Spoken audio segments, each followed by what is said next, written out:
Hey, all you homeowners and even renters. If you've owned or rented long enough, you've probably come across a situation like this where you've got a loose towel rack, hand towel rack, toilet paper holder, something like that in your bathroom, kitchen, wherever.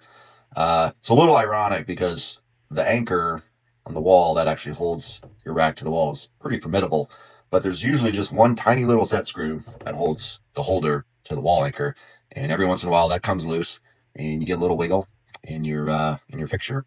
And if you want to save some time, not have to wait on maintenance to show up if you rent, or if you don't want to have to call a handyman and pay for that service to fix something like this, it's honestly a pretty simple fix. All you need are a few tools, and I would recommend something like these.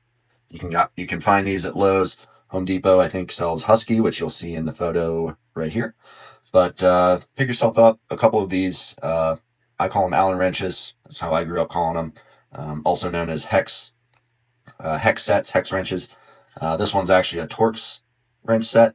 That's a pretty common type of screw these days, or nut. Most of your bathroom appliances are going to come with some kind of hex type screw, hex type set screw, and so these are great for that. Uh, I recommend getting all three, usually just because you never know for sure what size you're going to have, and if you get all three, you're more than likely to have the right one. Also prefer these generally over buying each hex wrench or Allen wrench individually, because these things can get pretty small and pretty easy to lose, and oftentimes you end up losing the one that you use the most often. So feel free to check one of these out, but I'm going to go ahead and fix this guy real quick, because all you need to do is find the hex nut, and we're just going to go ahead and tighten this thing back up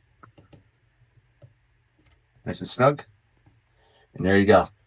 Literally 10 seconds with the right tool and a little bit of knowledge. So anyway, hopefully you found that helpful. If you're into the DIY stuff, home improvement stuff, I am. So like, follow, subscribe, hearts, thumbs up. You know what to do better than me. And I'll see you guys in the next one. Till then, take care, stay safe, all the things, and cheers to DIY.